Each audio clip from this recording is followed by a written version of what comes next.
కాసేపట్లో తెలంగాణ అసెంబ్లీ శీతాకాల సమావేశాలు ప్రారంభం కానున్నాయి.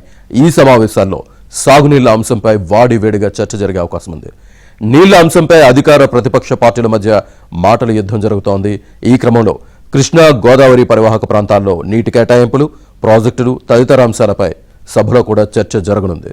ఇందుకోసం ప్రభుత్వం అన్ని వివరాలను సిద్ధం చేస్తోంది.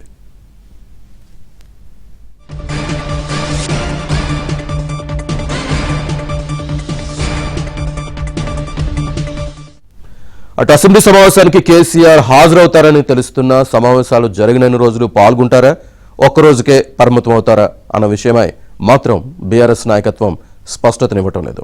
ఇక పూర్తి డీటెయిల్స్ మా కరెస్పాండెంట్ నరసింహరావు అందిస్తారు. నరసింహరావు, మరి కాసేపట్లోనే తెలంగాణ అసెంబ్లీ శీతాకాల సమావేశాలు ప్రారంభం కానున్నాయి. సరిగ్గా 10:30 ఉభయ సభలు, ఇటు శాసనసభ అటు శాసన మండలి రెండు కూడా ప్రారంభమవుతాయి. అయితే తొలి రోజు ఈ రెండు సభల్లో కూడా ప్రశ్నోత్తరాలని రద్దు చేశారు. సహజంగా జనరల్గానైతే ప్రశ్నోత్తరాలు ఉంటాయి, సభ్యులు అడిగినటువంటి ప్రశ్నలకు సమాధానం చెప్పేటువంటి కార్యక్రమం మొదటగా ఉంటుంది. అయితే ఈ రోజు తొలి రోజు మాత్రము ప్రశ్నోత్తరాలని రద్దు చేశారు. ప్రధానంగా ఇటు శాసనసభలో అటు శాసన మండలిలో రెండింటిలో కూడా ఇటీవల మృతి చెందినటువంటి మాజీ శాసనసభ శాసన మండలి సభ్యులకి ఈ ఉభయ సభలు కూడా సంతాపాన్ని ప్రకటించనున్నాయి.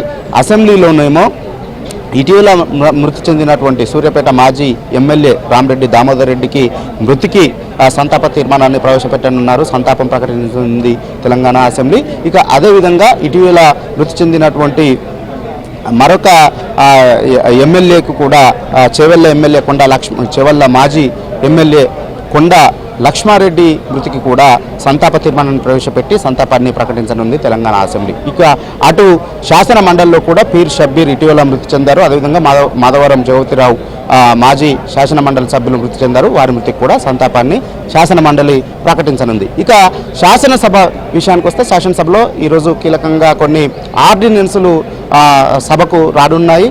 సభ సమావేశాల్లో లేనప్పుడు కొన్ని కీలకమైనటువంటి చట్టాలు తీసుకురావాలనుకున్నప్పుడు ఆర్డినెన్స్ ద్వారా వాటిని ప్రభుత్వాలు తీసుకొస్తాయి. ఆ తర్వాత శాసనసభ సమావేశాలు ప్రారంభమైన తర్వాత అందుకు సంబంధించినటువంటి ఆర్డినెన్స్లకు సంబంధించినటువంటి బిల్లులు ప్రవేశపెట్టి వాటిని సభలో ఆమోదించుకొని చట్టాలని చేస్తాయి. సో ఆ విధంగా శాసనసభ సమావేశాలు లేని సమయంలో కొన్ని కీలకమైనటువంటి ఆర్డినెన్స్ని రాష్ట్ర ప్రభుత్వం తీసుకొచ్చింది. అందులో ప్రధానంగా ఇటీవల జరిగినటువంటి పంచాయతీ ఎన్నికల్లో ఇద్దరు పిల్లల నిబంధన ఉండింది. ఇద్దరు పిల్లల నిబంధన ఎత్తివేస్తూ ఒక ఆర్డినెన్స్ను తీసుకొచ్చింది. సో అందుకు సంబంధించినటువంటి ఆర్డినెన్స్ బిల్లును ఈ సభకు తీసుకురాబోతుంది. అదేవిధంగా జిహెచ్ఎంసీకి సంబంధించినటువంటి బిల్లును కూడా తీసుకురాబోతుంది. ఈ విధంగా కొన్ని ఆర్డినెన్స్లను తీసుకురాబోతుంది. అయితే మొత్తంగా ఈ శాసనసభ సమావేశాలు మాత్రము నీటి యుద్ధం పైన, నీటి వాటా పైన, నీటి ప్రాజెక్టులకు సంబంధించినటువంటి అంశం పైన వాడివేడిగా జరిగేటువంటి అవకాశం ఉంది. అయితే ఈ రోజు మొదటి రోజు సమావేశం ముగిసిన తర్వాత బీఏసీ సమావేశం నిర్వహించి బీఏసీ సమావేశంలో ఎన్ని రోజులు ఈ శాసనసభ సమావేశాలు నిర్వహించాలి అనేటువంటి దానిపైన ఒక నిర్ణయాన్ని తీసుకొని ఉన్నారు.